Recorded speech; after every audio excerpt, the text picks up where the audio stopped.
Bom dia, meus irmãos. A graça e a paz do Senhor Jesus. Bem-vindos à nossa EBD de hoje, 4 de agosto. 4 de agosto, aula 58. Ainda, obviamente, continuando em escatologia, a doutrina das últimas coisas. Vamos orar, sem mais delongas, e iniciar o nosso tempo de hoje. Ok? Oremos. Deus querido, muito obrigado pela semana que Tu nos deste, tudo que pudemos realizar, os livramentos e tudo que fizemos debaixo do Teu poder e da Tua graça.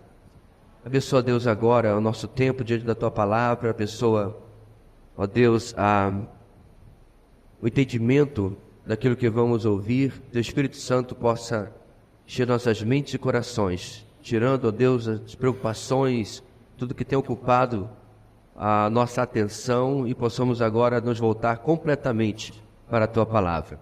Continua conosco, é a nossa oração em nome de Jesus. Amém.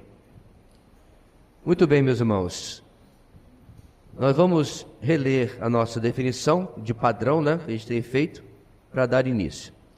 Estudo sobre os eventos e personagens dos últimos dias da humanidade, antes da eternidade, o fim do mundo, a tribulação, o milênio, o julgamento dos homens, a volta de Cristo. Foi esquisito, não sei. Escatologia vem do grego skatos, último, e logos, assunto, palavra ou estudo. Entre as doutrinas bíblicas, a escatologia é aquela que se ocupa em sistematizar o ensino bíblico acerca dos eventos do porvir. Trata-se do final da história da criação de Deus, da igreja e da humanidade, esboçada na revelação divina. É que para mim ficou um pouquinho baixo, aí eu fico falando mais alto para compensar. E minha garganta vai embora mais rápido do que já está. Sempre quero destacar, meus irmãos, nessa definição, duas questões importantes, dentre todas essas importantes aqui. A questão desse sistematizar, certo? Então, alguns dizem assim, mas você fica fazendo escatologia pulando de um texto para outro. Bem, praticamente toda doutrina você faz isso, você não está pulando de um texto para outro.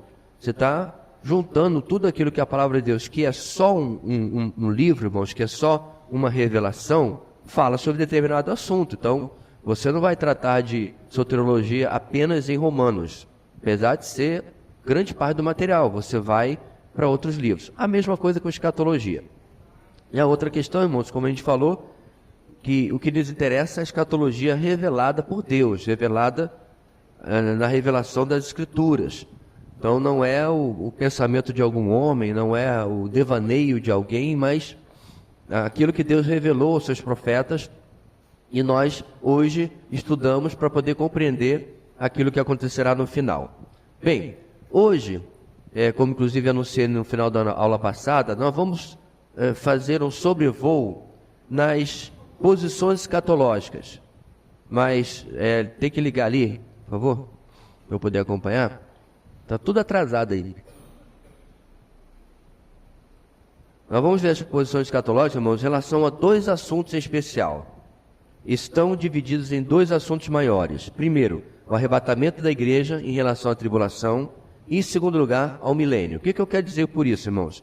Esses termos que a gente tem falado aqui, certo? Pré-milenismo, pós-milenismo, amilenismo, pré-tribulacionismo, pós-tribulacionismo, essa diferenciação entre os cristãos da sua ideia sobre a volta de Cristo, geralmente tem como dois pontos fixos a questão da tribulação em relação ao arrebatamento e a questão do milênio.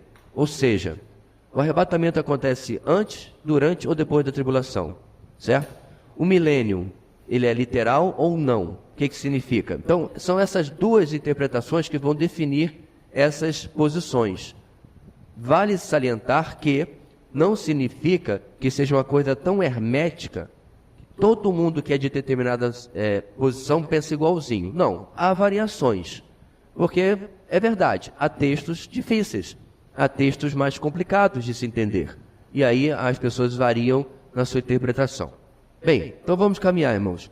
Número 1, aí o arrebatamento da igreja em relação à tribulação, para explicar. O arrebatamento pode ser aceito como parcial, pré-tribulacional, mid-tribulacional e pós-tribulacional. Onde a grande questão é se a tribulação é um período específico de tempo ou não? Então são duas questões aí em relação à tribulação, irmãos. O arrebatamento vai acontecer aonde em relação a ela? Essa é a primeira pergunta. E a segunda, como está no final, ela é um período específico de tempo, como inclusive a gente tem defendido nessa aula, ou ela é apenas um tempo de problemas, um tempo de tribulação aleatório? Pode ser um mês, pode ser 10 anos, pode ser 100 anos. Não. Qual das duas interpretações são as corretas? Em relação ao milênio, número 2, o milênio tem posições quanto a se a volta de Jesus será antes do milênio, se será um período literal de 1000 anos, ou se sequer haverá um período específico, achando que é apenas o tempo entre a primeira e a segunda vinda do Messias. Então, como vocês podem ver, meus irmãos, há posições bem diferentes em relação a esses eventos, né, escatológicos. E a razão por trás disso é simples. A razão é interpretação, a razão é hermenêutica. Olha como eu coloco no próximo parágrafo. Como dissemos no começo do curso, nossa posição é a pré-milenista, pré-tribulacionista. A gente vai explicar. E se baseia toda a questão na hermenêutica, sendo que o método histórico-gramatical literal que nós usamos sempre levará a outra conclusão diferente do método alegórico e espiritualizante. Certo? Então, o importante aqui, meus irmãos, é que a gente entenda que a questão não é, como eu vou dizer, uma má intenção. Não é que irmãos que pensam diferente, né? Então, que nem um vilão, deixa eu ver aqui o que eu vou fazer de errado. Não. É que o método de interpretação que eles adotaram os leva a conclusões diferentes daqueles que nós adotamos. Inclusive, última observação aqui. Dificilmente os que interpretam de forma figurativa irão admitir que usam outra base hermenêutica. O que eu quero dizer com isso, irmão? Se você pegar um irmão presbiteriano, que geralmente, quase sempre, mas não sempre, é amilenista, ele vai dizer, não, a gente usa o método, como está escrito aí mais acima, histórico-gramatical literal. A gente usa. Só que nós vamos mostrar que eles usam em todas as doutrinas, menos na escatologia. É isso que é interessante. Eles interpretam a soterologia dessa maneira, eles interpretam a pneumatologia dessa maneira, mas quando chega na escatologia, não tem como aceitar que eles sejam de interpretação histórico-gramatical literal. A hermenêutica, irmãos, faz toda a diferença, certo? Inclusive, quando você encontra seitas com heresias. Lembra que a gente passou do texto em Isaías, que eu mencionei, que é o texto base dos testemunhos de Jeová? Certo? Então, o que eles fazem com aquele texto? O texto, Deus está falando com quem? Gente, isso aqui deixe seu professor de português orgulhoso, é a interpretação básica. Com quem que o texto está falando? Deus está falando com os israelitas. Não está falando nem comigo, nem com você. Aí eles receberam uma revelação que Deus os tinha colocado como testemunhas de Jeová. Pegando um texto de Isaías que Deus falou há 2.700 anos atrás com o povo de Israel. E detalhe, eles eram testemunhas de Jeová, eles, os israelitas, né? De verdade, para anunciar o que Deus havia feito na história de Israel. E agora o Senhor Jeová usa o mesmo texto para dizer que eles são testemunhas para anunciar o reino de Jeová que vai vir, blá, blá, blá, já deve ter batido na sua porta. Qual o problema aí, meus irmãos? Hermenêutica. Aonde você não segue uma regra básica de interpretação, você atropela tudo e decide e interpreta do jeito que você quiser. Teologia da prosperidade. Obviamente uma heresia, certo? Deixa eu pedir, irmãos, pode desligar o ventilador? Além do barulho, já está mais frio aqui, teologia da prosperidade, certo? Como é que surge a teologia da prosperidade, irmãos? Eles pegam textos do Antigo Testamento, de novo, que Deus falou para Israel. Se vocês obedecerem à minha lei, vocês serão prósperos. Ponto final. Irmãos, era literalmente assim. A obediência de Israel ia transformar Israel do Antigo Testamento na nação mais rica, próspera e poderosa do mundo antigo. Nunca aconteceu. Mais perto que chegou foi no tempo de Salomão. Mais pertinho. Mas nunca aconteceu por quê? Não, meu irmão, não. é o primeiro juntor de cima do lado esquerdo, aí desliga tudo. Se não for um por um. Por que nunca aconteceu, meus irmãos? Porque eles desobedeceram, certo? Desobedecendo, eles nunca experimentaram a prosperidade que Deus falou. Aí, o pessoal, diga de passagem, lá nos Estados Unidos, né? É o celeiro das heresias nos últimos anos. Leem esse texto e diz assim, porque Deus lhe colocou para a cabeça e não para a cauda. Que Deus lhe colocou para comer o melhor dessa terra. E pega versículo, não tem nada a ver com a gente e aplica à igreja. Qual é o problema? Bem, é mau caratismo também, mas é hermenêutica. É uma interpretação que não respeita o texto bíblico. Isso dito, irmãos, vamos caminhar aqui no nosso resumo. Todas as 4 posições têm em comum que o arrebatamento será a qualquer momento, rapidíssimo, ao tocar da trombeta de Deus. As divergências estão no quando e em quem vai participar do arrebatamento. Vamos começar, meus irmãos, por uma posição mais rara, que são os parcialistas, ou seja, aqueles que acreditam que nem todo mundo vai subir. Virou até meme. Pegaram o Capitão Nascimento, né, dizendo, vai subir ninguém, ok? Está em pecado, né? Então, qual é a ideia desse pessoal? Vamos lá, existem há mais ou menos 100 anos, baseados aí estão os textos, né? Ensina que os que não estiverem vigiando serão deixados na tribulação como disciplina. Geralmente, grupos pentecostais seguem esta posição. Alguns ainda acham que serão arrebatados durante a tribulação. Então, eles transformaram o arrebatamento, irmãos, em uma questão de mérito.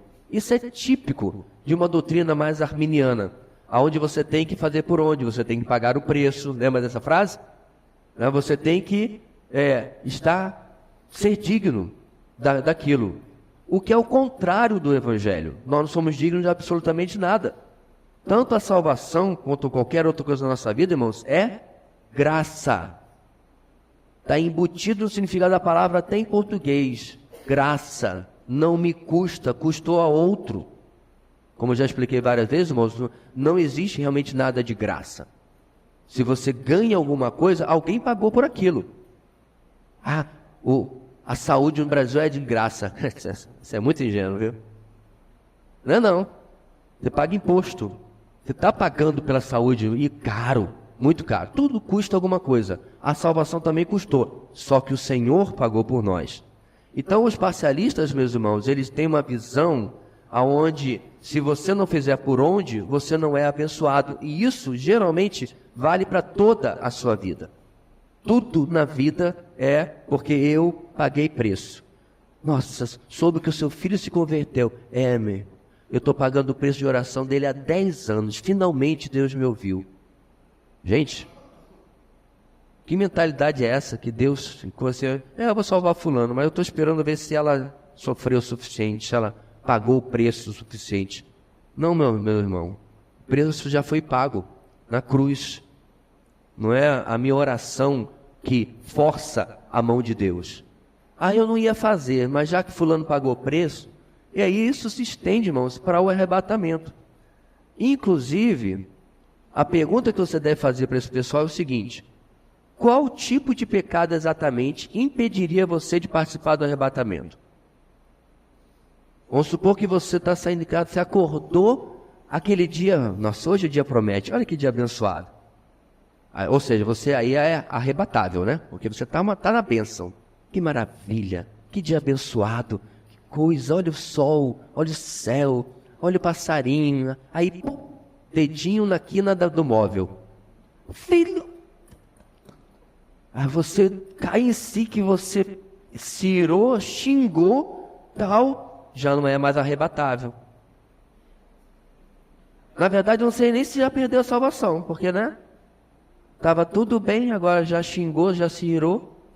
Não, a gente não está falando isso. Falando de coisa séria. Tem que ser tipo um adultério, tem que ter matado alguém. Da onde se tira isso, meus irmãos? Aonde existe diferença, na verdade, entre pecado e pecado? Existe diferença de consequência de pecado. É óbvio que o adultério na mente e o adultério prático são bem diferentes na prática. É óbvio que, né, eu matar aquele irmão só um pouquinho aqui no meu coração, matar na unha aqui, e eu de fato meter uma faca nas costas deles, a consequência é completamente diferente. É óbvio que pecados têm repercussões diferentes. Mas segundo a palavra de Deus, irmãos, tudo é pecado. E aí eu vou dizer o seguinte, vai subir realmente ninguém. Porque qual de nós, meus irmãos, consegue passar um dia sequer? Aí você acorda, já acorda murmurando. Não é aquele cara que acordou aqui feliz com o dia, não. Acorda já reclamando, né? Porque não dormiu bem, ou porque a sua mãe lhe acordou.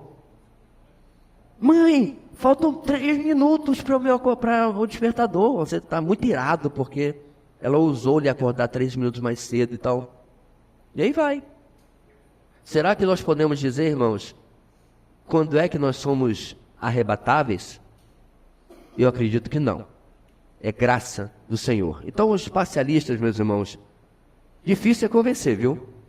Já tive umas conversas com esse pessoal, você fala da graça, você fala de como é favor merecido, tudo isso que eu estou conversando aqui, desculpa, eu já argumentei, mas infelizmente, irmãos, a mentalidade do mérito é algo encruado na cultura de muito evangélico.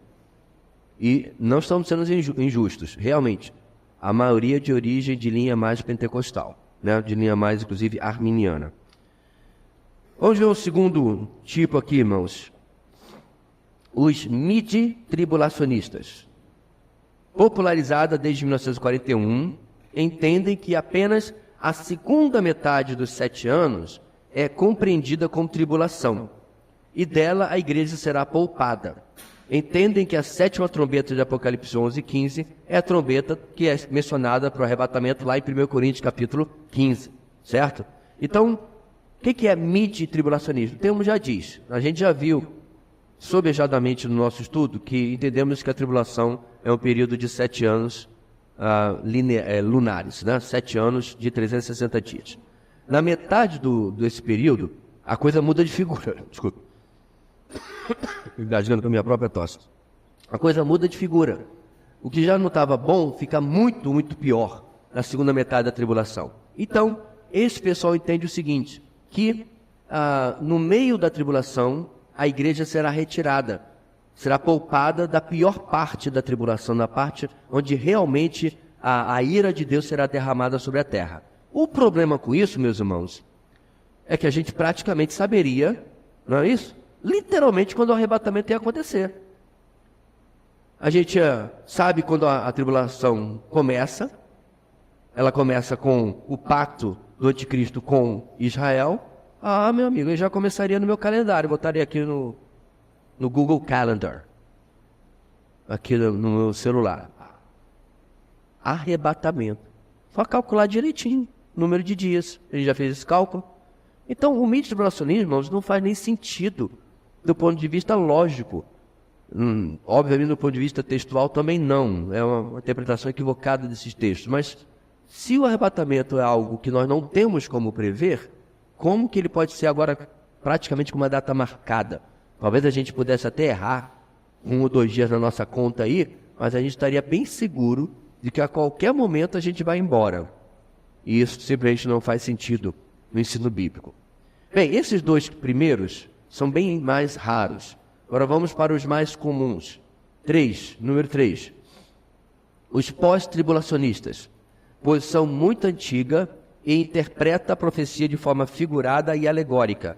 E argumenta que sempre vivemos em tribulação. Ela apenas se intensificará no fim dos tempos. Usam João 16, e aí estão os textos. Geralmente, portanto, igualam Israel e igreja, a qual sempre existiu. Então vamos lá, meus irmãos. Primeiro, a maior parte dos pós-tribulacionistas, eles não entendem uma tribulação literal de 7 anos. A tribulação é um período indeterminado. Para alguns, ela já está acontecendo desde o início da igreja. A igreja sempre esteve em tribulação. E é verdade, até certo ponto. Ela sempre esteve em perseguição. Nós estamos aqui tranquilamente, nossos irmãos em outros países, não é isso? Na África, em vários países, no Oriente Médio, em vários países, na China, passam por tremenda perseguição. Olha a igreja na época da União Soviética. o que sofria. Então, a ideia dessas pessoas a tribulação sempre esteve acontecendo. E depois dela, o arrebatamento irá acontecer, por isso que eles são pós-tribulacionistas. Esse é um tipo. Mas olha o que eu botei embaixo, meus irmãos. Ainda assim, há alguns que acreditam na tribulação de 7 anos, mas que a igreja passará por ela. Então esse grupo aí, ele também é numeroso. Eles entendem que a tribulação é de 7 anos, mas nós vamos passar por ela e o arrebatamento acontece no final. Aí você pode perguntar, pastor, mas não é no final da tribulação também que Jesus volta? Então o que eles entendem, irmãos? Lembra do gráfico que a gente tinha lá? No gráfico, você tinha o arrebatamento, a tribulação e a volta de Cristo, correto? A gente viu isso várias vezes nas outras aulas. O que eles entendem, meus irmãos? A tribulação começa, e cá estamos nós ainda. No final dela, nós somos arrebatados e imediatamente retornamos com Jesus para a batalha final. Viram a diferença? Eles entendem que o arrebatamento e a volta de Cristo acontece no mesmo momento. Acontece no mesmo evento, no final da tribulação. Certo? Então, esse pessoal, inclusive, fica irritado quando a gente diz que entendemos que não, que o arrebatamento é antes da tribulação. Eles acham que isso aí é crente que tem medo da tribulação. Agora, para pensar, irmãos. Vocês acham realmente que eu, por exemplo, iria interpretar a Bíblia errada só porque eu tenho medo da tribulação? Que tipo de crente é esse? Eu já fiz essa pergunta sincera para vocês. Então, o irmão está dizendo então que eu estou interpretando errado para me enganar. Porque eu estou com medo da tribulação. Que tipo de lógica é essa? Então, em vez de ficar fazendo esses ataques pessoais, bora usar argumento. E é isso que eu vou fazer, irmãos, mais adiante. Eu vou dar 13 razões porque eu creio que a igreja não passará pela tribulação. Se não me engano, são 13. Não passará pela tribulação. E que os pós-tribulacionistas estão equivocados. Certo? Mas essa é a posição deles, essa número 3 aí. Eles acreditam que o arrebatamento é no final da tribulação. Agora, número 4, certo? Com o destaque negrito que merece, os pré-tribulacionistas.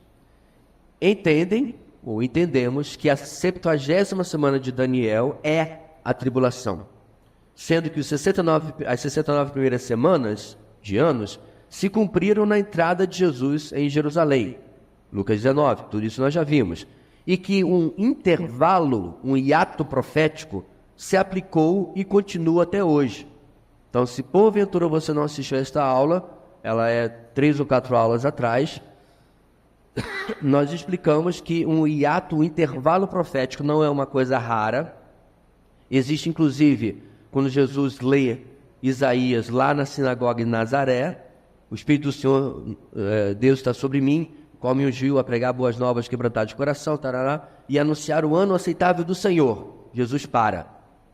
Ele diz, hoje se cumpriu essa profecia aos seus ouvidos. Só que Isaías não para aí. Isaías continua, e o dia da vingança do nosso Deus.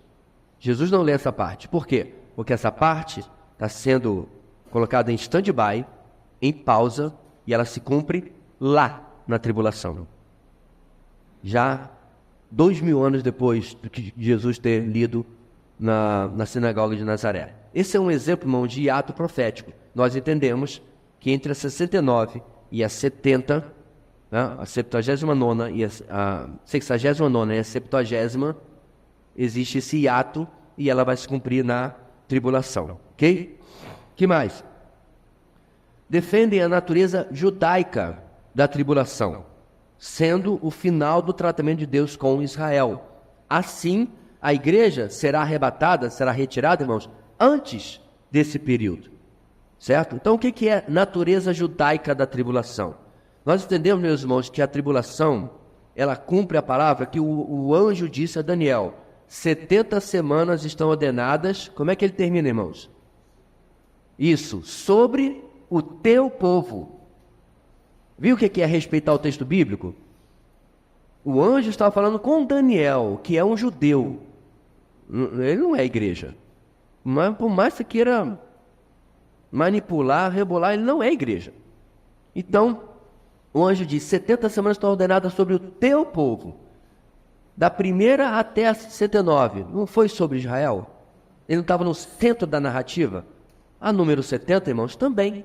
Essa significa a natureza judaica da tribulação. É porque nesses 7 anos, Deus volta a tratar com Israel e a partir, preste atenção, eu vou repetir mais uma vez para que ninguém nunca me chame de sionista ou qualquer outra coisa, porque eu estou fazendo a igreja ficar judaizante. De dentro do Israel étnico, de dentro da nação de Israel que existe hoje, Deus vai extrair um remanescente. E é neste remanescente que Deus cumpre as promessas durante a tribulação. Todo judeu vai se converter na tribulação? Não. Não. Um monte vai atrás do anticristo. Mas Deus vai restaurar a partir de um remanescente, eu acredito até que seja uma minoria, que vai se voltar para o Senhor como Messias durante a perseguição daqueles dias. Ok? Só para destacar aí mais uma vez que eu venho repetindo muitas outras. Defende também que neste tempo Deus tratará com as nações gentias, por isso também remove os seus dentre eles. Então a igreja é arrebatada, meus irmãos, porque agora Deus vai tratar também com as nações. Muita gente vai se converter. Deixa eu dar um spoiler aqui. Mateus capítulo 24. Lá não tem um versículo, irmãos, que diz assim: e o evangelho do reino será pregado em todo mundo, então virá o fim. Tem ou não tem? Responda para mim. Se o evangelho do reino tem que ser pregado em todo o mundo para vir o fim, se esse versículo significa que eu tenho que evangelizar para que Jesus possa voltar, não tem como Jesus voltar hoje. Só no Brasil são centenas de tribos não alcançadas. Só no Brasil. Os irmãos estão entendendo a minha lógica? O pessoal de missões fala o quê? Eu literalmente já ouvi falar, não todo mundo. Precisamos evangelizar para apressar a volta de Cristo. Literalmente falam isso. Precisamos enviar missionário para os povos não alcançados. Por causa do quê? De uma interpretação equivocada de Mateus capítulo 24. E o evangelho do reino será pregado a todo mundo, então virá o fim. Adivinha só, é aqui nesse contexto, irmãos, que esse versículo se cumpre. Depois do arrebatamento, Deus vai usar, e aí chega de spoiler, uma equipe de elite, vamos chamar assim, para espalhar o evangelho, aí sim, no mundo inteiro. Aquilo que a igreja não conseguiu fazer, irmãos, em 2000 anos já, diga-se de passagem, certo? Deus vai cumprir a tribulação em 7 anos. Isso inclusive, irmãos, é para nossa vergonha. Houve momentos na história da igreja, sim, que a gente avançou em missões de uma maneira absurda. Que, rapaz, dava até para ficar animado, que a coisa agora vai. Mas recentemente, irmãos, especialmente depois da pandemia, os valores, dinheiro investido em missões, têm caído e o número de vocacionados também. Também. Então isso é uma coisa séria, irmãos. A gente fala muito de missões, mas fazemos de fato missões? Ficar aqui emocionado com o vídeo do irmão que está lá em Katmandu é uma coisa. Ir para Katmandu é outra completamente diferente. Esse que infelizmente tem, segundo os relatórios, decaído recentemente. Quando eu era garoto, nós recebemos aqui o casal que foi lá para algum dos Quistão, que eu não lembro qual era, não era Cazaquistão, Manganistão, sei lá. Aquilo para mim era comum, extremamente comum quando eu era garoto. Toda hora a gente via gente indo para cá, para lá, essa é a década de 80 para 90. Hoje, quando esse pessoal veio aqui, eu vi todo mundo admirado. Foi coisa... Irmãos, detalhe. Você ir para um lugar desse na década de 80 e 90, você era bem mais demorado, bem mais difícil, bem mais caro, e você ficava... A única comunicação era carta. Porque até para telefonar era um absurdo de caro. Hoje você faz videoconferência. As facilidades são enormes. E ainda assim, o amor por missões parece que não é o que era na igreja antigamente. Se você duvida para mim, manda um e-mail, manda uma mensagem para Portas Abertas, para a Missão Amém, para a Missão Além, para a MEAP, para a MEVA. Veja quantos vocacionados tem chegado a cada ano. Pessoal que convive, o pessoal da MEVA, qual é o último casal novinho que você viu chegando aí? Tem não. Está tudo aí na faixa dos 30. Isso é sério. Mas não se preocupe. Deus vai cumprir o seu propósito, apesar da nossa indolência, apesar da nossa missão. Certo? Então eu dei um spoiler aí para mostrar, irmãos, que Deus vai tratar com as nações e vai, obviamente, ainda fazer uma grande colheita no meio deles. Como essa colheita vai acontecer, a gente vai falar mais à frente, com alguns detalhes. Bem, então, continuando falando sobre os pré-tribulacionistas, nós defendemos, irmãos, o termo técnico profético de ira, como sendo o tempo da tribulação e que a igreja não foi planejada para este tempo. Há alguns textos, irmãos, específicos, onde a palavra ira não está relacionada com uma coisa abstrata, mas é um tempo específico, o tempo da ira, por exemplo. E nós entendemos que a igreja não foi projetada para passar por esse tempo da ira. A palavra em si aponta para um tempo onde Deus vai ajustar as contas, no caso, com as nações e com Israel. E o plano de Deus com a igreja, ele é encerrado antes. Defende também a total iminência da volta de Cristo pela ausência de sinais condicionantes para o arrebatamento. O que isso quer dizer?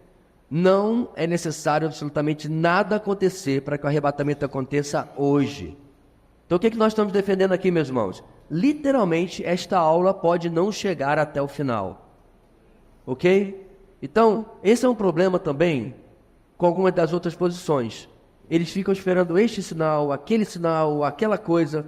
O arrebatamento, irmãos, ele é o primeiro, ele é o, vamos dizer assim, é o tampão que sai para que a torrente da escatologia final comece a jorrar. É o arrebatamento que dá pontapé para que todas as outras coisas comecem a acontecer. E ele pode acontecer a qualquer momento. Pastor, então os sinais não servem para nada? Então vamos lá, meus irmãos. É óbvio que hoje você vê um cenário muito mais pronto para a volta de Cristo do que você via há 100 anos atrás. Por exemplo, há 100 anos atrás não tinha Estado de Israel. É maio de 1948. E o Estado de Israel formado, ele é parte do plano final de Deus. Por quê? Porque Israel vai de novo ser expulso da sua terra. O pastor Edson falou isso na nossa conferência. Apesar do poderio, do apoio, tudo que ele tem hoje, meus irmãos, durante a tribulação, a perseguição vai ser tão grande que os judeus vão ser de novo expulsos da sua terra. Então, para eles serem expulsos de novo, eles tinham que voltar de novo. Então, há 100 anos atrás, eu concordo, nós não tínhamos essa informação porque não tinha acontecido ainda. Então, o que eu estou dizendo aqui, meus irmãos? Existem elementos que estão se colocando no lugar como um quebra-cabeça e que favorecem o quadro escatológico final? Sim. Mas a volta de Cristo não pode ficar assim, não, Jesus não vai voltar agora não. Por quê? Porque tal coisa não aconteceu, tal coisa não aconteceu. Não funciona assim. Por exemplo, nós não temos o templo, e o templo faz parte integrante dos eventos do tempo do final. Quer dizer que sem templo não tem arrebatamento? Negativo. O arrebatamento poderia acontecer hoje. Com a tecnologia moderna, meus irmãos, em semanas, o templo está de pé em Jerusalém. Até porque, meus irmãos, o templo de Jerusalém ele é mais simples do que vai ser a nossa sede aqui. Acredite se quiser. A nossa sede aqui tem salas no primeiro andar, tem uma nave, tem bactéria, só bactéria para curar aquele concreto todo, vai sei lá quanto tempo. O templo de Jerusalém, meus irmãos, são 2 caixotes. É só você olhar a descrição e até põe no Google. Planta do templo de Salomão. Você vai ver, um caixote pequeno, um caixote maior, revestido de ouro. Não era... A nossa ideia de templo, irmãos, é lugar para sentar e assistir, né? Isso, auditório. O templo judaico, ele não é um auditório. Ninguém entrava lá, só o sacerdote. Então, quanto tempo leva para fazer 2 caixotes? 2 prédios com 4 paredes, com a tecnologia moderna. Entende o que eu quero dizer? Então, o arrebatamento pode acontecer, meus irmãos, e daqui a 2 semanas lá está o templo. Obviamente, a coisa não vai ficar muito bonita, né? Da tensão do Oriente Médio, mas que pode ser feito, pode. Em suma, nós não precisamos ficar olhando sinais. O arrebatamento acontece a qualquer momento. Que mais, irmãos, nós entendemos como pré-tribulacionistas? Entende, portanto, que a volta de Cristo terá duas fases distintas. Então, os nossos críticos dizem, vocês creem que Jesus volta duas vezes. Não. Não vem com espantalho, não. Ninguém crê que Jesus volta duas vezes. Duas fases distintas. A primeira, apenas para a igreja, quando ela será arrebatada. Então, Jesus não vem de fato, irmãos. Voltar, a volta de Cristo significa que ele toca no planeta Terra. Ok? Por isso que é volta. Ele andou aqui, ele volta para andar aqui novamente. Então, quando ele vem para buscar a igreja, irmãos, no arrebatamento, ele nos encontra nos ares, como Paulo diz em Tessalonicenses. Então, não tem volta. Tem a primeira fase do final. E a segunda, 7 anos depois, quando de fato voltará. Aí se cumpre, todo olho verá, Apocalipse 1:7. E tem inclusive um endereço CEP, de onde ele vai descer. Olha, ó, descerá no Monte das Oliveiras, segundo Zacarias 14, versículo 4. Para sustentar ainda mais o local da sua descida, você tem Atos capítulo 1, quando os discípulos estão vendo Jesus voltando aos céus, o anjo aparece e diz, varões galileus, por que vocês olham para o céu aí, vão perder o tempo e tal? Esse mesmo Jesus que subiu, da maneira como foi, voltará. O próximo versículo diz, então retornaram do Monte das Oliveiras, tarará.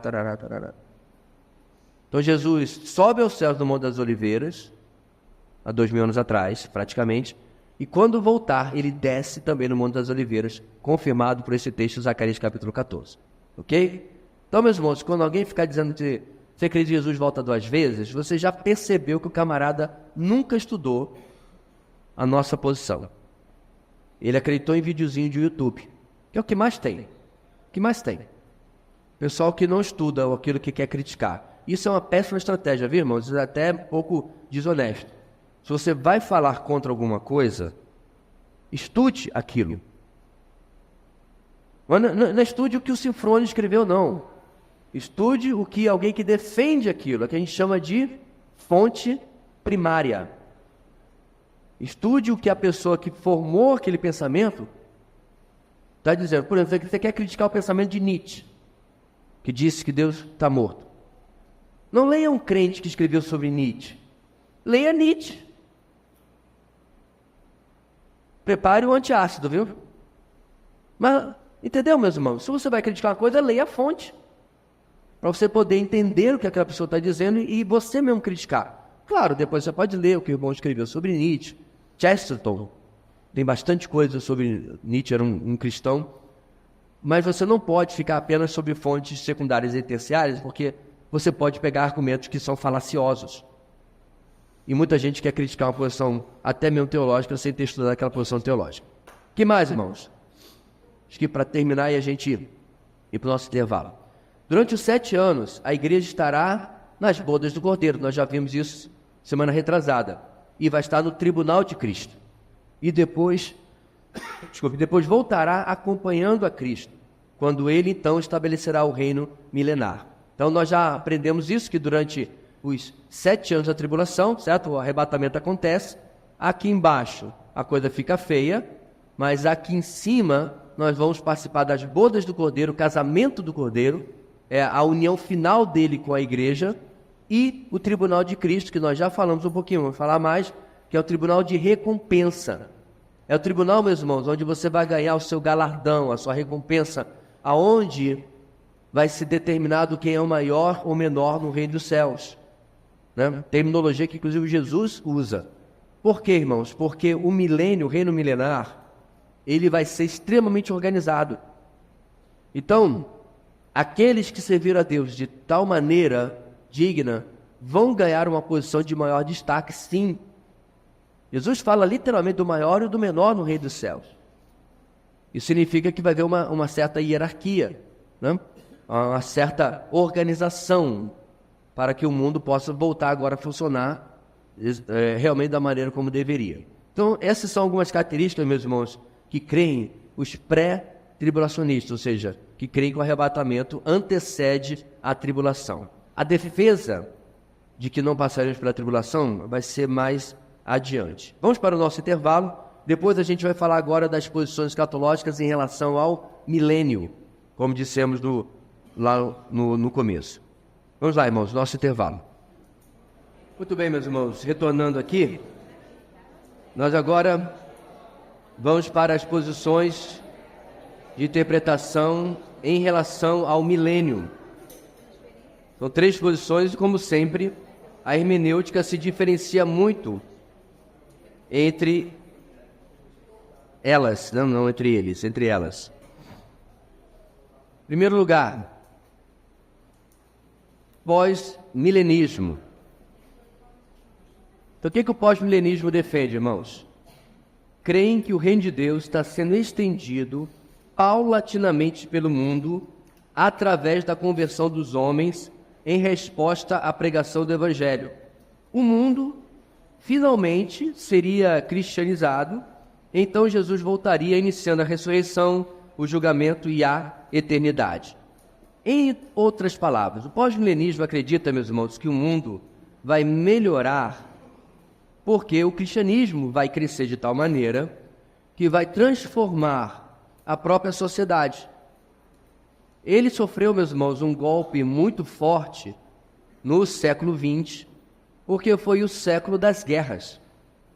Quando em 1914, 18 irrompe a Primeira Guerra Mundial e o cenário fica como ficou, esse tipo de pensamento começou a ser desafiado. E aí passa-se algumas décadas, vem o quê? Década de 40, Segunda Guerra Mundial. Então, peraí, como é que é essa história que o mundo está melhorando mesmo? Então, o Evangelho cresce, sem dúvida nenhuma. Na verdade, irmãos, ele cresce de uma maneira que não dá nem para a gente ter algum tipo de crédito em relação a isso, porque é impressionante o que Deus faz, especialmente em lugares difíceis. Mas ainda assim, meus irmãos, o mundo está de mal a pior. Então, apesar dessa visão otimista do pós-milenismo ser até atraente, né? Quem não gosta de otimismo, não é verdade? Bem, o depressivo, o para baixo, esse não gosta de otimismo. Mas geralmente a pessoa gosta de uma postura mais otimista, mais vitoriosa, o evangelho vai vencer e tarará e tal. Mas isso não bate com a realidade. Fora o fato de que simplesmente não combina com a interpretação bíblica a respeito do que da duração e do que é o milênio. Mas tem algumas outras informações. Tomou muita força com a reforma protestante, quando seus adeptos entenderam que o cristianismo iria dar uma grande alavancada, até que chegou, como eu disse, a Primeira Guerra Mundial, e o mundo não progredia como imaginavam, mas tentaram novamente, sendo dispersados com a Segunda Guerra Mundial. A maioria dos pós-milenistas abraçou o amilenismo por sua premissa hermenêutica similar, que a gente vai ver daqui a pouco. Ou seja, muitos que abandonaram o pós-milenismo, eles acabaram passando a ser amilenistas, aonde, de novo, o milênio não tem um tempo definido, né? Os pós-milenistas e amilenistas acreditam que o milênio começa na cruz de Cristo e vai até a volta de Jesus. É esse tempo todo, que hoje já deu 2000 anos, né? É o milênio de 2000. Enfim, tudo é hermenêutica. Se você alegoriza alguma coisa, o céu é o limite de quanto vai ser realmente o significado daquilo, né? Então hoje, meus irmãos, se eu disser que eu conheço 20 pós-milenistas, eu teria que forçar a mente. É muito pouco que eu conheço. Muito pouco mesmo. Porque é uma posição que tem praticamente inexistido, porque, como eu falei, nosso mundo só vai de mal a pior. Não está de maneira nenhuma a sociedade está sendo afetada positivamente pelo cristianismo. É só olhar o Brasil. Nós somos esses milhões de evangélicos, mas na verdade vale para nós a frase que J.I. Packer falou sobre o evangelho nos Estados Unidos. Ele falou assim que o evangelho nos Estados Unidos tem milhares de milhas de comprimento, mas algumas polegadas de profundidade. Nós estamos assim, né? Quilômetros e quilômetros de comprimento no Brasil, mas alguns centímetros de profundidade só. Então a coisa não está melhorando de forma alguma. Então vamos falar agora, meus irmãos, dessa segunda categoria para onde muitos migraram. Amilenismo, número 2. Apesar de alegarem usar uma hermenêutica histórico-literal gramatical, no que tange à escatologia, eles assumem uma hermenêutica espiritualizante e figurada, ou alegorizante, se você preferir. Alegam que se deve ao caráter cheio de alegorias da literatura escatológica. Assim, o amilenismo nega o conceito de um reino literal de 1000 anos a ser estabelecido na Terra. O milênio, então, é apenas o período indeterminado entre a primeira e a segunda vinda de Cristo, sendo que no final haverá um aumento da impiedade e Cristo voltaria. Então, meus irmãos, além do fato de que você não tem nenhuma permissão para chamar 1000 anos de qualquer outra quantidade de anos, há características do milênio, certo, de reinado, que simplesmente não acontecem agora. Então, Jesus reina sem dúvida nenhuma. É por isso que eu mencionei que a música do Projeto Sola disse, a parte mesmo agora não fugiu. Não há mais nada que a ele não pertença. Lembra dessa parte? Na verdade, essa é uma citação de Kuyper, o teólogo holandês. Né? Não há 1 centímetro quadrado sobre a face da terra sobre o qual Jesus Cristo não diga, é meu. Concordo plenamente.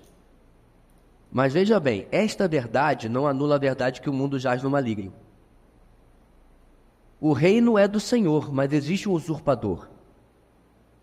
Existe um infiltrador. Se o Senhor reinasse absolutamente, irmãos, não teria incrédulos. É só usar a lógica. Reinado absoluto é absoluto. E isso só acontecerá na eternidade. Então, o que está acontecendo agora, meus irmãos? Nós estamos no processo, que na verdade começa já no Éden, da restauração da soberania de Deus sobre a criação. Essa soberania foi maculada com a entrada do pecado em Gênesis 3, certo?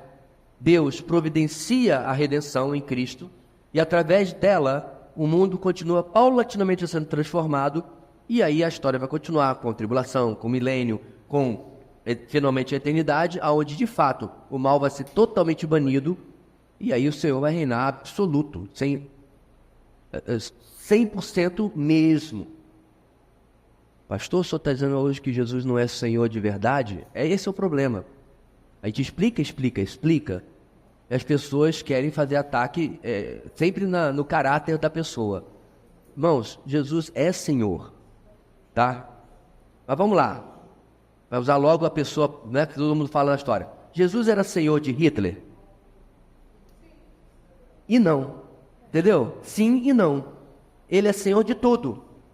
Mas Hitler tinha um coração desobediente, rebelde, maligno, como tantos outros seres humanos na face da terra. Esse é o meu ponto. Jesus é Senhor de absolutamente tudo. E ninguém jamais fará uma coisa, meus irmãos, sem a permissão de Deus. Mas isso não significa que as pessoas não tenham pensamentos malignos, pensamentos rebeldes, pensamentos opositores e antagonizantes à pessoa do nosso Deus. Por quê? Porque nós estamos num processo de restauração da soberania total de Deus sobre a criação. Ok? Então isso é importante a gente entender. Por isso que o milênio não pode simplesmente ser uma coisa alegórica. Existe um texto bíblico. E nesse texto bíblico fala não só da adoração, mas depois fala de características desse milênio também. Seguindo lá. Esse método, que me permita o uso de aspas aí, esse método de interpretação nasceu com Orígenes. A gente já tratou isso lá na primeira e segunda aula. Mas foi popularizado por Agostinho. Antes de Orígenes, ninguém havia usado de alegorização na interpretação das Escrituras. Então a gente deu vários exemplos, irmãos, mas o mais famoso, que inclusive era defendido por Agostinho, é o texto lá de Coríntios. Desculpa. Quando diz que a letra mata, mas o Espírito vivifica. Até hoje, Agostinho usava de uma maneira errada também, esse texto é utilizado como o quê? Usado para se opor a um exagero ou um aprofundamento em demasiado do estudo da Bíblia. Certo? Tem denominação que inclusive fala isso. Está estudando demais teologia. Teologia apaga o fogo do Espírito e assim por diante. Só que esse texto não tem nada a ver com isso. A letra do texto de Corinto, irmãos, de Paulo, é a lei mosaica. Paulo está explicando que a lei mosaica mata. Mata por quê, meus irmãos? Porque ela diz, Vitor, você está errado. Tá, e agora o que eu faço? Não sei. Meu papel como lei é dizer que tu está errado. Está morto. Aí Jesus vem e o Espírito vivifica. É isso que o texto está dizendo. Não está falando nada sobre estudo. Não tem nada a ver sobre estudo. Certo, irmãos? Como é que você chegou a essa conclusão? Alegoria. Essa aí é a mais conhecida, mas tem muitos. Eles pegavam, irmãos, textos do Antigo Testamento com algum tipo de número. Então Israel foi com 3.540 soldados e tal. Aí viam que o 3 era a Trindade e o 4 era o planeta Terra com 4 cantos. Eu estou dando um exemplo real de algo que eles faziam com a interpretação alegórica. Não tem limites para onde você vai. Tá, pastor, mas fala sério. Eles fazem isso com escatologia? Pronto. Vamos me ouvir falar semana passada das 2 testemunhas. Ok? Se você pegar o texto das 2 testemunhas em Apocalipse, você vai ver que essas 2 testemunhas têm 2 características. Eles podem orar para que não chova e orar para que chova novamente. Ou transformar água em sangue. Está no texto ou não está? Então João nos deixou a dica de quem são as 2 testemunhas. Se você pegar 3, são 3 presbiterianos inclusive, 3 dos presbiterianos mais conhecidos na mídia, nas conferências que a gente gosta, homens que eu admiro em outras áreas, cada um deles dá uma identidade diferente das 2 testemunhas. E nenhum deles dá a identidade que está relacionado a orar para não chover, transformar água em sangue. Irmãos, orar para não chover é Elias, transformar água em sangue é Moisés. Não tem muita... Isso é classe 101 de interpretação. Leia o texto, interprete o texto, é isso que está dizendo. Não, pastor, mas aí você está sendo muito literalista. Não, eu estou respeitando o texto bíblico. O texto bíblico diz isso. Se o texto bíblico diz isso, um desses aqui diz que as 2 testemunhas são o Antigo e o Novo Testamento. Antigo e Novo Testamento. Baseado em quê? Fonte. Arial, tamanho 12. Não tem fonte, não tem nada. Irmãos, a interpretação alegórica, você pode dizer o que você quiser. Só que no texto das 2 testemunhas, meus irmãos, diz que eles vão ser mortos e que o corpo deles vai ser exposto na Cidade Santa.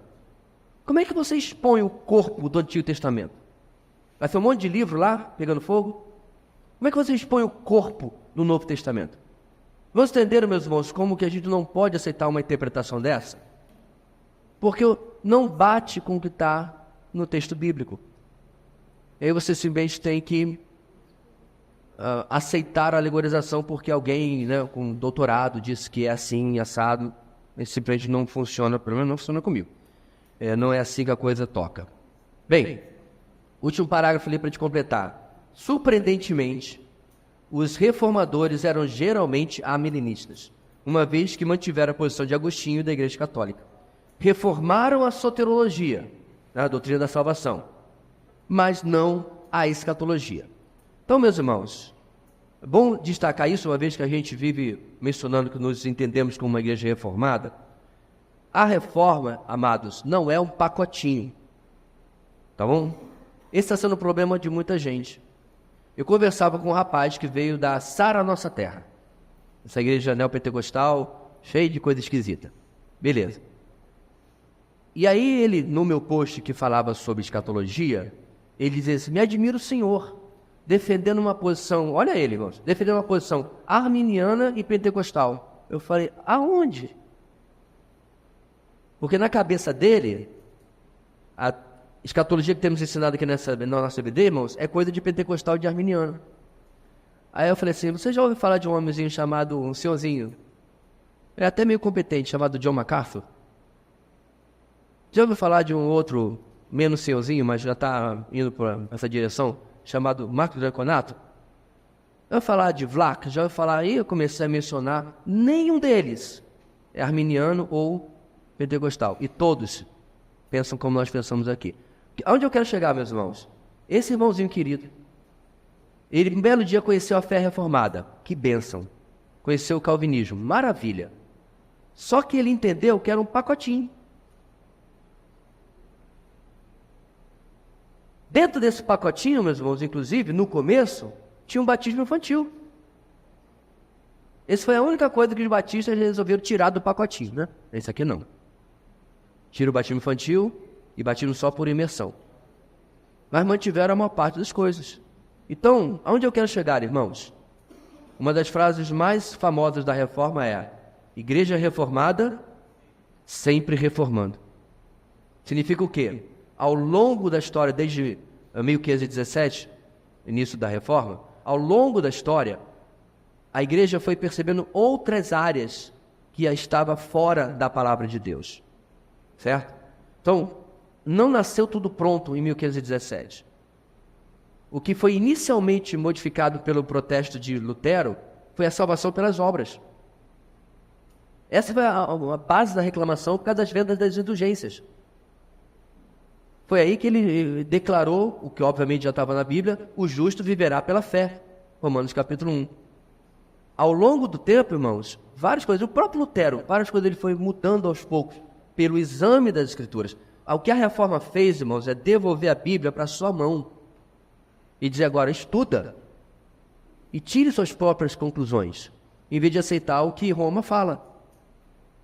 E aí, paulatinamente, chega o século XVII, 1600 e pouco, surge um grupo que não está contente com os caminhos da Igreja Anglicana, Igreja da Inglaterra, são chamados os separatistas, começam a se reunir em separado, e daí surge quem? Nós, os batistas, que inicialmente, olha só, batizava por aspersão, mas continuando examinando as Escrituras, passou a batizar praticamente unicamente por imersão. Os irmãos estão vendo, irmãos? Ser reformado não significa que você tem que pegar um pacote. Você pode examinar as diferenças e não concordar com algumas coisas. Então, portanto, apesar desse último parágrafo ali, irmãos, nós não acompanhamos boa parte. Pastor, mas e o restante? Bem, nós fizemos uma pesquisa no grupo de pastores que eu participo, do grupo de pastores batistas reformados. A proporção, se eu não me engano, na época ficou mais ou menos assim: 60% amilenista, certo? 35% dispensacionalista, que é a nossa posição que temos ensinado aqui, e os últimos 5% pós-milenista. Quando fizemos essa pesquisa, né? Mas a maior parte realmente era amilenista, sem dúvida nenhuma. Antes de seguirmos para o 3, irmãos, alguma dúvida aí? Ficou? Não? Já pode pegar a prova que está embaixo da sua cadeira? Fazer? Número 3, então, irmãos, agora sim, pré-milenismo. Devidamente negrito ali com o destaque que merece.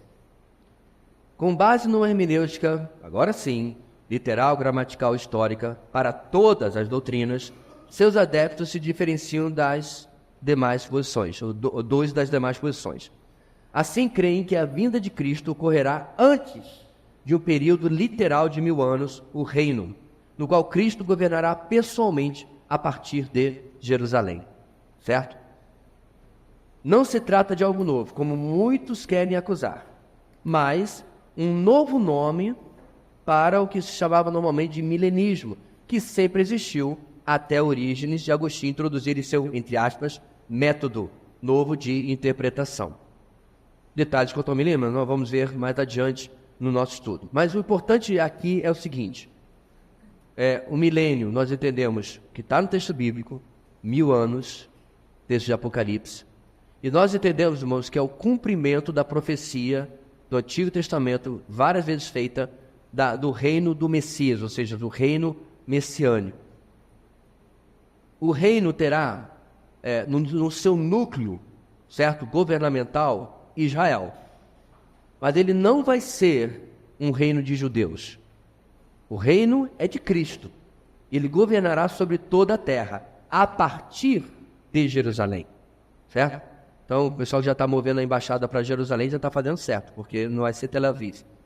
Então, a partir de Jerusalém, ele reinará e nós governaremos com ele por todo o planeta Terra durante 1000 anos.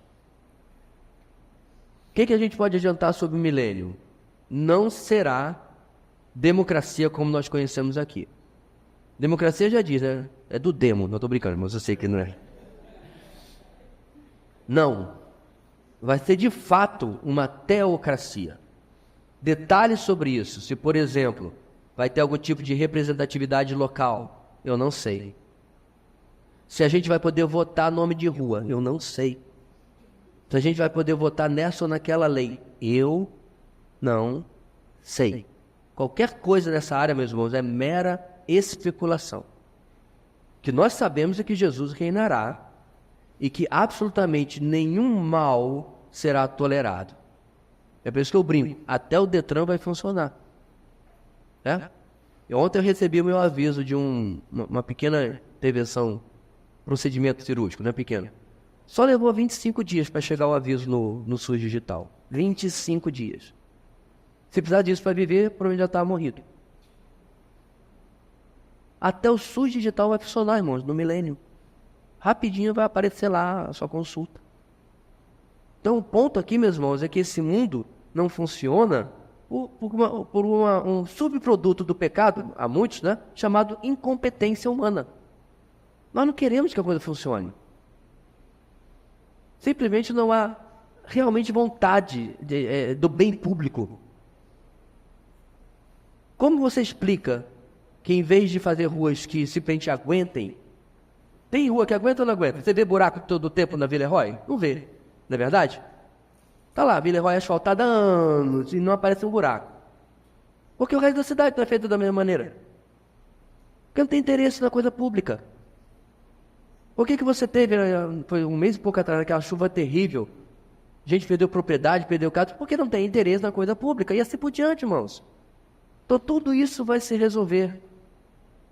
Então os seres humanos continuarão seres humanos, continuarão com necessidades humanas, sem dúvida nenhuma, mas elas serão atendidas. Finalmente, a Organização Mundial da Alimentação, como é que é o nome mesmo? Não sei. Não vai ter mais trabalho, porque a fome de fato vai ser erradicada no planeta Terra. E por aí vai, o que você puder pensar de mazela vai ser resolvido. Há muita coisa, meus irmãos, hoje, eu estava vendo esse vídeo, que já tem cura, mas não é divulgado porque não dá dinheiro. Já pensou? É mais lucrativo tratar a doença, tratar o sintoma, do que curar. E esse povo vai pagar. E no milênio nada disso mais vai acontecer. Então essas, meus irmãos, são as três posições e como eu já tenho destacado, nós defendemos a posição pré-tribulacionista. O arrebatamento acontece antes da tribulação. A posição pré-milenista. Jesus volta com a igreja no final da tribulação para iniciar o milênio, o reino milenar. Ok? Vamos falar um pouquinho, meus irmãos, sobre o arrebatamento como final do nosso tempo hoje. Temos aí só alguns slides, só até onde a gente pode chegar. Definição. É a remoção de todos os crentes vivos no instante do ressoar da última trombeta para o encontro com Cristo nos ares, com seus corpos transformados, sendo precedida da ressurreição dos corpos dos crentes mortos, desde o Pentecostes até o arrebatamento, sendo todos em um abrir e fechar de olhos transformados. Então, essa é a noção básica, já ensinamos diversas vezes. Se o arrebatamento tivesse que acontecer nesse exato momento, um momento antes, todos os nossos queridos que morreram em Cristo já seriam ressuscitados e nos antecederiam, né, nessa subida para encontrar com o Senhor. Depois a gente se junta a eles. Já falamos também sobre a natureza provavelmente muito visível do arrebatamento. Falamos lá no iniciozinho que essa ideia de arrebatamento secreto não pertence à nossa literatura, jamais foi escrito por um dispensacionalista raiz, referência, primeira fonte, algo sobre arrebatamento secreto. Nunca se argumentou isso, muito pelo contrário, a evidência bíblica é que o arrebatamento é visível. As pessoas literalmente estarão sendo tomadas da terra, trasladadas da terra, e as pessoas vão presenciar isso. Vai deixar a roupa para trás, que nem no filme? Provavelmente não. Não faz sentido nada disso. Filme, irmãos, é filme, é ficção. basear sua vida e deixar de para trás e Chosen não é uma boa escolha. Isso é ficção, certo? Baseie sua vida na Bíblia. Na Bíblia. Todo o resto é apenas entretenimento. Interessantezinho, tal. Tem aquele filme do menino que foi ao céu.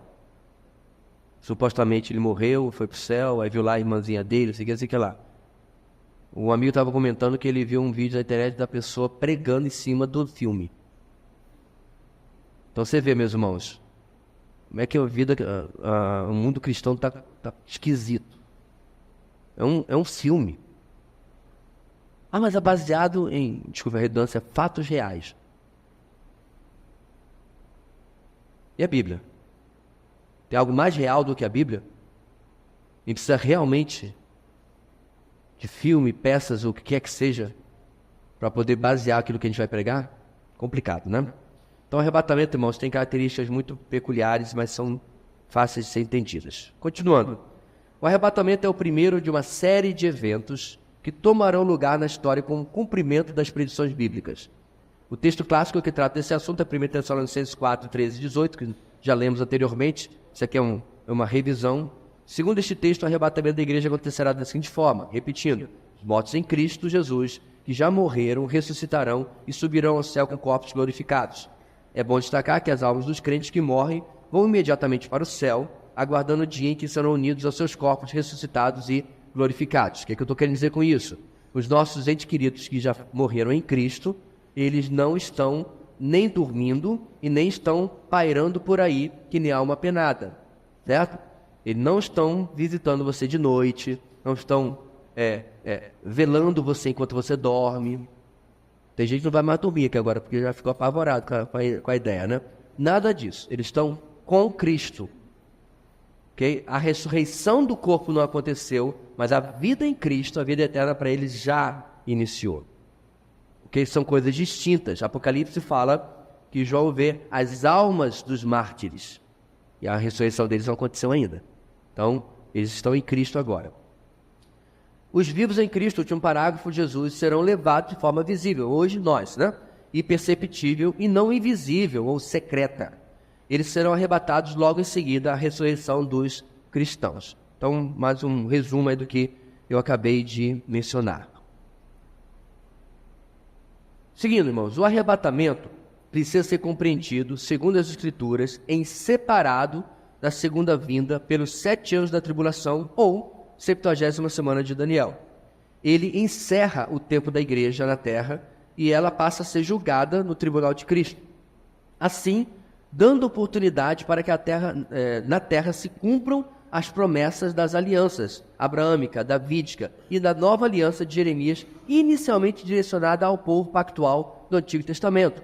Então, o que a gente está falando aqui, meus irmãos? Quando o arrebatamento acontece, a igreja é removida da terra, volta agora o relógio profético de Deus a tratar o que ele tinha determinado com Israel. E dentre esses tratamentos está o cumprimento das promessas das alianças que ali estão escritas. Por exemplo, a aliança abraâmica. Ele prometeu, desde o grande rio, que é o Tigre e Eufrates lá em cima, confesso que eu não lembro quem é o Tigre e quem é o Eufrates, mas é do de baixo, desde o grande rio lá na Mesopotâmia, até a fronteira com o Egito, tudo é de Israel. Então o pessoal está reclamando sobre Gaza e Cisjordânia hoje, né? Então te prepara, porque não está nem em 30% do que Israel tem direito. Dado por Deus para Abraão, vai, hoje do que é Irã e Iraque, até a fronteira com o Egito. Pegando Síria, Jordânia, tudo. Tudo será Israel. Cumprimento da promessa.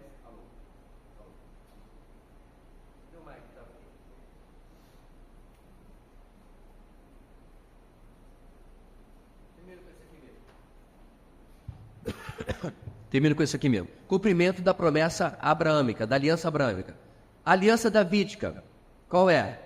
Nunca faltará um descendente seu sobre o trono. Quem é o definitivo descendente de Davi? Jesus. Certo? Jesus jamais sentou, meus irmãos, sobre o trono de Jerusalém. Dá para pensar isso? Aí, lá vem o amilenista. Não, ele está sentado no trono dos céus. Irmãos, a promessa feita a Davi não foi trono nos céus. Ah, vocês são literalistas demais. Não, eu estou respeitando o texto bíblico. A promessa feita a Davi é que teria um descendente dele sobre o seu trono, o trono de Davi. E o trono de Davi está em Jerusalém, não está nos céus.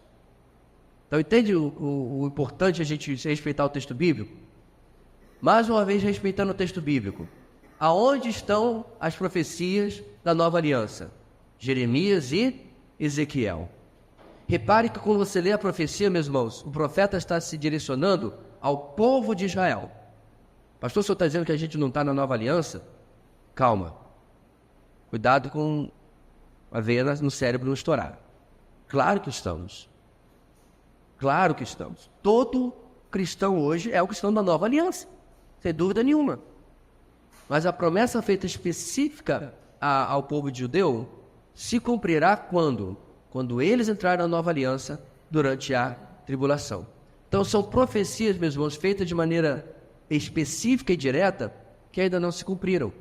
E elas se cumprem apenas durante a tribulação. Ok? Bem, como eu falei, meus irmãos, são dois eventos separados. Juntar as duas coisas causou grande confusão. Enquanto o arrebatamento está ligado somente à igreja, a segunda vinda está ligada a Israel e às nações. Essa separação é importante porque Deus não tem acerto de contas para fazer com a igreja. Todo acerto de contas que ele tinha que fazer conosco, irmão, ele já fez na cruz. Não é porque você é bonzão, não é porque você é o bichão, não é porque você é o cara, não. É porque Jesus já pagou todo o preço. Quando chegar a tribulação, somos removidos, porque agora Deus vai tratar com este mundo que durante tanto tempo deu as costas a ele. Preferiu ouvir homens como Nietzsche, que eu acabei de mencionar. É extremamente admirado, irmãos, no mundo acadêmico. Ou outros tantos que negam não só a existência, como a relevância de um Deus na nossa sociedade. E Deus vai tratar definitivamente com eles. Pensando mais profundamente, a segunda vinda tem este nome, pois ele vem realizar o que não pôde na primeira vinda, restaurar Israel e estabelecer o reino. Por que Jesus não pôde fazer? Porque ele é fraco? Não. Porque, irmãos, o estabelecimento do reino, a restauração de Israel, era condicionada ao recebimento do Messias. Então, quando Jesus vem, ele é recebido? Sim e não. Ele é recebido na entrada triunfal de Jerusalém, né? Aclamado, palmas no chão, não é isso? Das árvores, mantos e tudo mais. Hosana ao que vem em nome do Senhor. Mas eu expliquei, irmãos, qual era a ideia dos judeus? Agora, finalmente, ele vai nos libertar dos romanos. Eles estavam atrás de libertação política. Não queriam saber de um Messias Salvador, o Messias que vai morrer pelos pecados deles. Ok? E é por isso que Jesus, naquela semana, após a entrada triunfal, diz: Jerusalém, Jerusalém, que matas os profetas e apedrejas os que lhes são enviados. Se hoje vocês reconhecessem a oportunidade da sua redenção, mas isso está oculto aos seus olhos. É por isso que ali nós afirmamos, irmãos, que se interrompe a contagem das 70 semanas de Daniel. Chega até a 69, mas não avança. Não tem nada em 7 anos seguintes, que cumpra a profecia. E aí, Israel é colocado, digamos assim, no estado de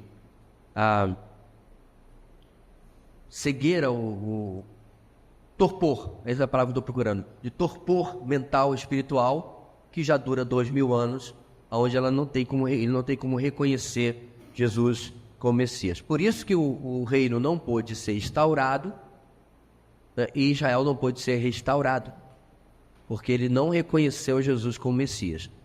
O que muda, irmãos, que o milênio vai ser uma realidade? Porque durante a tribulação, o evangelho vai ser pregado e os judeus, aos milhões, irão se converter. E agora eles vão se converter, e obviamente eles estão se convertendo ao verdadeiro Messias. E agora o milênio pode ser estabelecido, porque o cenário mudou completamente em relação à primeira vinda. ok? E é por isso que a segunda vida tem tanto esse aspecto judaico no meio. Mas e nós? Então, nós estamos falando do arrebatamento, né? Após isso tudo, a igreja comparecerá diante do tribunal de Cristo. A palavra usada por Paulo nos textos de Romanos 14:10, tribunal de Deus, e 2 Coríntios 5:10, tribunal de Cristo, é bema. Já o texto de 1 Coríntios 3:10 a 15 nos fornece uma linguagem de comparação de materiais, porém não de condenação, mas sim de avaliação. O que Coríntios 3 fala, irmãos? Fala sobre aqueles irmãos, no contexto, né, sendo criticados por Paulo porque eles eram carnais e não espirituais. Perceba, Paulo está falando que eles eram carnais, mas não espirituais, mas Paulo não fala que eles eram naturais. O que é o homem natural? É o homem sem Cristo. O que é o homem carnal ou espiritual? É a variação, vamos chamar assim, irmãos, da vida do crente, que infelizmente não deveria existir. Alguns teólogos acreditam, inclusive, que isso não existe, crente carnal. Eu tenho lá minhas discordâncias. Até porque Paulo está chamando esses irmãos de carnais, por quê? Porque eles eram partidários. Eles preferiam um apóstolo, outro apóstolo, ou Paulo, ou Apolo, ou Pedro, não é isso? Ou Jesus. Eles faziam panelinha dentro da igreja, faziam torcida organizada. A igreja de Cristo, irmãos, não é a respeito de personalidades humanas, é a respeito de Cristo. Não tem lugar para panelinha, para defender isso ou aquilo. Preferir esse líder e não o outro, ou qualquer coisa assim, por algum motivo de parcialidade. Bem, por isso eles eram carnais. Bem, continuando o texto, Paulo vai falar sobre a eternidade. Ele vai falar que muitos serão salvos, e aí o que vocês fizeram será avaliado. Aí Paulo fala sobre ouro, prata, pedras preciosas. O que acontece com esses metais, ou essas substâncias, irmãos, quando passam pelo fogo? Sempre são purificados, não são destruídos. Você passa o ouro pelo fogo, ele derrete, e a borra, né, que sobe, que é chamado de... Fugiu o termo agora. É tipo o refúgio, é a sujeira. Então você tira aquela sujeira e o ouro agora está mais puro do que antes. Então ele diz que nós seremos, pela transformação para a vida eterna, purificados, e toda obra sem sentido, sem valor, é deixada para trás, e a gente vai só com aquilo que fizemos que realmente prestou. Só que aí Paulo fala no mesmo contexto de que alguns têm obra que são madeira, palha, feno. O que acontece com madeira, palha e feno quando passa pelo fogo? Totalmente destruído, sobra só cinzas. Aí diz, mas esses serão salvos como que pelo fogo, não é o que o texto diz? Então o texto não fala mesmo sobre condenação. O texto fala o seguinte: tem gente que vai ser classe E no céu porque quer. Porque está aqui vivendo e não evangeliza, não ora, não perdoa, não santifica, não muda, não transforma. Está salvo? Tá. Mas está vivendo a vida. Deixa a vida me levar. Vida leva eu. Aí vai. 40 anos de conversão. Qual fruto você tem para mostrar? Fruto? Era para dar fruto? O que você está falando? Simplesmente a vida passou. Tem casas, carros, títulos, tudo conquistado. Mas não conquistou nada para a eternidade. Isso é sério, irmãos. Uma vez eu falei, esse irmão falou assim, pastor, mas o importante é que a gente vai, né? Eu falei, que visãozinha medíocre. Se, meus irmãos, o galardão eterno não tivesse importância, Jesus não teria falado, acumulem tesouros nos céus. Se não importasse, Jesus teria dito, o importante é que você está salvo. E não foi isso que ele falou. Jesus falou que a gente devia ter, vamos chamar assim, mas essa santa ambição de viver debaixo da frase de C.T. Studd. Uma só vida, logo passará. Somente o que é feito para Cristo permanecerá. É sobre isso, irmãos, que 1 Coríntios 3, 10 em diante diz. Só isso. Então, esse tribunal é esse tribunal de avaliação. parte dessas recompensas se manifestarão exatamente no milênio, onde responsabilidades serão dadas à altura da vida que cada um levou para Cristo. E acredite, meus irmãos, vai ter muita gente famosa que não vai ter nada, e vai ter muita gente anônima que vai ser, vamos chamar assim, famosa. Gente que serviu ao Senhor no anonimato, que viveu uma vida profundamente espiritual. Isso é algo muito, muito sério. Seguindo, irmãos, a palavra usada aqui para tribunal é usada para o local onde Pilatos julgou a Jesus, e onde Paulo foi ouvido por Festo, em Cesareia. Mas se refere também ao local onde os atletas vencedores eram coroados. Assim, juntando todas as informações, concluímos que o caráter desse tribunal dos crentes é recompensador e não punitivo, e segue a nossa obediência cumprindo ou não o que ele já determinou para os seus escolhidos. Quero ler, irmãos, o Efésios 2:10, para mostrar que a gente não está salvo só para ficar frequentando a igreja no domingo. Efésios 2, 8 e 9, nós conhecemos de cor e salteado, porque pela graça vocês são salvos mediante a fé. Isso não vem de vocês, é dom de Deus, para que ninguém se glorie. É isso? E aí quando chega no versículo 10, que é extremamente importante você conhecer e decorar também, Paulo vai completar esse pensamento da salvação pela graça, dizendo o seguinte: não é porque você é salvo pela graça que não tem que fazer nada. Versículo 10, porque somos criação de Deus, realizada em Cristo Jesus, para fazermos boas obras, as quais Deus preparou antes para nós as praticarmos. Ou seja, as obras seguem, confirmam, ratificam a salvação. Então, um crente que não frutifica é complicado. É um negócio meio esquisito. Crente que não busca a transformação pessoal, santificação, né? Que se convence que a sua vida tem que ser assim mesmo, porque eu nasci assim, eu fui sempre assim, Gabriela, algo está errado. Ou que usa, não, aqui, então, minha mãe era do Piauí, meu pai era do Rio Grande do Sul, sangue quente, é por isso que eu sou assim. Algo está errado. Porque os filhos do trovão, irmãos, quando andaram com o carpinteiro de Nazaré, foram transformados. Transformação, toda a nossa vida, parte integrante da nossa caminhada cristã. Fruto em vidas, serviço aos outros e assim por diante. Tudo está dentro, irmãos, aí de Efésios 2:10. Para terminar, quando Paulo se refere ao julgamento final, ele não usa mais essa palavra. Ele usa a palavra crisis, em 1 Timóteo 5:24, ou crima, em Romanos 5:16. Ou seja, Paulo muda, né? A teologia de Paulo é importante aqui. Ele muda o uso da palavra para mostrar o bema, o tribunal de Cristo, é uma coisa, o julgamento final é outra.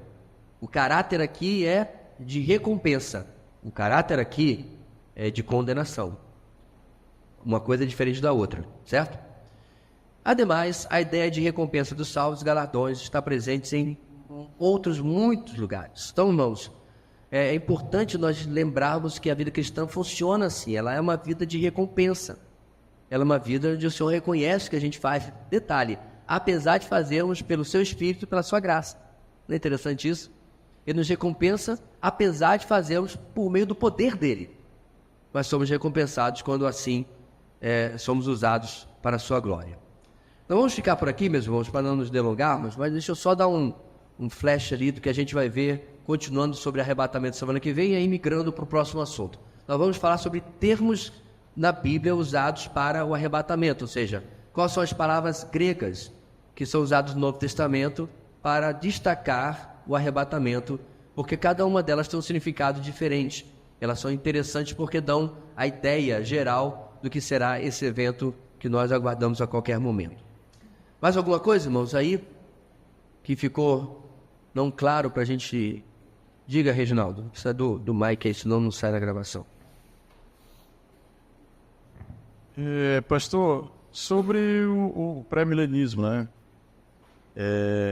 qual é a fundamentação que eles utilizam para eles serem aliancistas e até mesmo entender que os termos que são usados para Israel são para eles. Já conversei com alguns, eles são taxativos, que são para eles e pronto. Não, só que você misturou os termos. Aí você não está falando do pré-milenismo, você está falando do amilenismo. Certo? Isso aí, meus irmãos, é chamada popularmente da teologia da substituição. É chamado por nós, né? Eu não sei exatamente como se eles têm algum termo para isso. Mas o entendimento deles, e aí eles usam afirmações como Deus sempre teve um só povo. Eu não discordo. Deus sempre teve um só povo. O que a gente defende é que esse povo se manifestou de maneiras diferentes ao longo do tempo. Por exemplo, Israel sempre existiu? Não. Israel passa a existir a partir do Êxodo. Ele nem existiu em Abraão. Mas Abraão não era povo de Deus? Claro que era. Enoque, antes de Abraão, era povo de Deus? Claro que era. Noé era povo de Deus? Claro que era. Então, o povo de Deus sempre existiu. Ele só se manifestou de maneiras diferentes, para usar o termo nosso, em dispensações diferentes.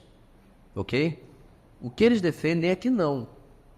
Tudo sempre foi a igreja. A igreja é o povo de Deus. Eu até brinquei, né? Que Adão e Eva eram os membros da primeira igreja batista do Éden.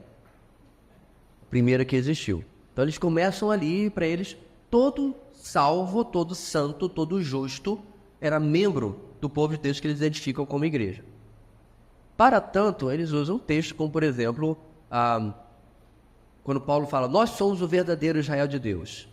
Estamos circuncidados no coração e não na carne. Porque, como você sabe, o judeu, todo homem judeu, ele é circuncidado ao 8º dia, em outras palavras, ele é cortado a carne do prepúcio, que é a nossa popular cirurgia de fimose atual, né? Então, esse é o sinal. Todo judeu é circuncidado, certo? A não ser que ele seja ateu, não quer praticar nem da cultura. E não precisa ser religioso, irmãos. Faz parte da cultura, tá?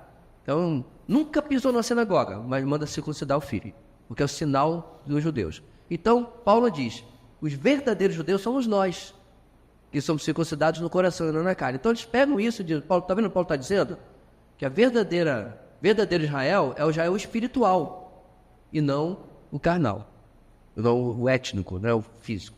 Então, essa é a linha de raciocínio que eles tomam.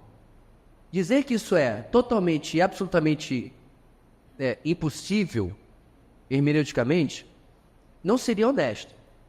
Mas se nós tratarmos o texto com mais cuidado, não é para mim a direção que o texto vai direcionar. Não é como o texto vai conduzir o argumento. O texto está mostrando apenas, no caso de Paulo, né, que naquele instante, quem estava cumprindo o papel de povo de Deus é a igreja, na época de Paulo, na nossa época. Então, isso só comprova aquilo que a gente já falou hoje, irmãos, várias vezes, na verdade. Israel não é povo de Deus. Então, os evangélicos, eles têm são os extremos, né?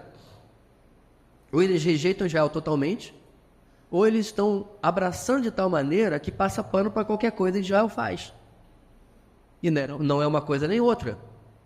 Então, hoje o país, Israel, da bandeirinha azul e branca, né, com a estrelinha de Davi no meio, não é povo de Deus. Nós somos o povo de Deus. Canso de ver na internet os comentários que Israel venceu agora, não sei o que, matou agora o líder lá do Hamas. Aí lá o comentário, ninguém pode com o povo escolhido de Deus. Não é o povo escolhido de Deus. Não nesse sentido. Deus pode estar hoje protegendo Israel da destruição? Eu concordo, porque tem um propósito para frente. Entende a diferença? Mas dizer que hoje Deus concorda com tudo que Israel está fazendo, que caráter é esse do seu Deus? Então não, Israel não é povo de Deus hoje. Então, para mim, é isso que Paulo estava querendo dizer.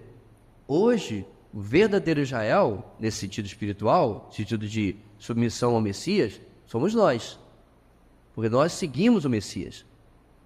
Nós somos, irmãos, uma igreja messiânica. Não uma igreja messiânica, né? Você entendeu o que eu quis dizer, né? Nós somos a verdadeira igreja messiânica, porque nós seguimos o Messias. Então não precisa ter, para mim, tanta dificuldade hermenêutica para entender isso. Eu não tenho tempo para estender aqui, irmão Reginaldo, né, irmãos, mas claro que existem outros argumentos que eles usam para fazer essa continuidade. Inclusive tem um livro, Continuidade e Descontinuidade do Antigo e do Novo Testamento, acho que esse é o título, né, grosso assim, onde ele tenta comprovar a continuidade do plano do Antigo Testamento ininterruptamente para o Novo, sem problema nenhum, apenas nós sendo a continuidade do povo que estava lá. Então, qual é o meu problema com isso, irmãos? Hermenêutico. É aquilo que eu venho falando. O anjo aparece e diz, Daniel, 70 semanas estão ordenadas sobre o teu povo. Eu não posso pegar essa minha doutrina aliancista, amilenista, e dizer assim, tá vendo só? Quando o anjo disse sobre o seu povo, ele estava dizendo sobre o seu povo que segue a Deus, Daniel, não o povo judeu. Não, sinceramente, vocês acham que Daniel, quando ouviu o anjo, pensou, o meu povo judeu ou só nós judeus que seguimos a Deus? Eu não tenho a mínima dúvida que Daniel entendeu o meu povo judeu. Porque Daniel estava questionando o Senhor, orando ao Senhor para saber sobre a duração do cativeiro. Então o contexto é de nação. Deus está falando para a nação. E todos os textos que a gente está vendo, irmãos, Isaías, Deus está falando com a nação, do que vai fazer com ela no futuro. Aí tu pegar aquilo ali e pum, agora se cumpre espiritualmente sobre a igreja, para ao meu ver não é boa hermenêutica. Esse é o problema que eu tenho com o aliancismo / amilenismo. Hoje, inclusive eu coloquei no grupo, o pessoal ficou lá, meio balançado, muito aliancista tem revisto a sua posição. Entre eles, Franklin Ferreira, pode procurar. Ele fez um vídeo, Franklin Ferreira é um teólogo conhecido, né? Ele fez um vídeo, escreveu um livro, nome do livro, Por Amor a Sião, onde ele está, em parte, obviamente ele não chega a ser um dispensacionalista, mas em parte ele está revendo o que os aliancistas fizeram durante muito tempo. Os aliancistas mesmo, vou simplesmente disseram, acabou Israel. Não tem mais nada para Israel. Agora é só igreja. O judeu se converta, o que não se converter, acabou. Entendeu? Ele está dizendo não. As evidências bíblicas e históricas apontam para outra coisa. Pergunta, se Deus tivesse encerrado com Israel, para que restaurar Israel em 1948? O senhor está dizendo que, assumindo que foi Deus que fez isso? Irmãos, acompanhe a história. Tem eventos históricos que, se você não vê, não tinha como isso aqui acontecer. Sem a intervenção da mão de Deus, não tinha como isso aqui acontecer. Entre elas está a restituição do Estado de Israel em maio de 48. Nada, tudo contribuía contra. Irmãos, mesmo depois do que eles passaram na Segunda Guerra Mundial, 6 milhões de mortos, os navios que tentavam atracar na chamada Palestina, que na época era dominada pelos britânicos, né? Era o protetorado britânico, os barcos eram mandados embora. Nem depois de tudo que eles passaram, eles receberam algum tipo de simpatia, né, da comunidade internacional. É por isso que a maior parte dos judeus fugidos da Europa e resultantes da sobrevivência da Segunda Guerra foram para os Estados Unidos, porque eles receberam os judeus de braços abertos. E detalhe, foram extremamente abençoados em relação a isso. Bom salientar. Faz uma pesquisa de quantos prêmios Nobel você tem na mão de judeus. E quantos são judeus americanos?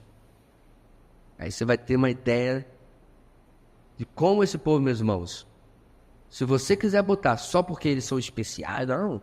Deus tem protegido. Não porque eles são melhores, mas porque tem um cenário futuro para realizar através deles. E detalhe, por mais colaborações que eles deem para o avanço da humanidade, o antissemitismo é uma coisa impressionante. Não para, não acaba, não fica pequeno. Como eu falei semana passada, matam, acontece e destroem lá na Rússia e na Ucrânia. Ninguém fala nada. Agora, semana passada eu perguntei para vocês, né? Teve um bombardeio lá no norte de Israel. Só 3 pessoas tinham ouvido falar. Quantos de vocês ouviram falar sobre o bombardeio que teve lá em Teherã para matar o líder do Hamas? Quantos ouviram falar? Olha aí, ó. Triplo. Quando Israel é atacado, Quando Israel vai atrás do líder e faz o que fez, aí, meu amigo, você recebe na hora o seu celular a notícia, se possível for. Porque Deus está preparando um cenário futuro para tudo isso. Então, todo respeito aos meus irmãos aliancistas, milenistas, é ignorar a evidência bíblica e histórica. É usar confissão em cima da Bíblia e não o contrário. Deveria ser a Bíblia em cima da confissão. Ok? Vamos orar, meus irmãos. Fique de pé comigo. E vamos encerrar o nosso tempo hoje. Deus querido, muito obrigado por aprendermos mais um pouco da Tua Palavra, mais um pouco, Deus, da Tua doutrina bíblica, especialmente de escatologia. Dá-nos, ó Pai, um dia de descanso hoje, e à noite possamos estar aqui para louvar e engrandecer o Teu nome. Abençoa nossos irmãos que estão viajando, trazendo-os em paz, que estão enfermos, restaurando a sua saúde. Oramos em nome de Jesus. Amém.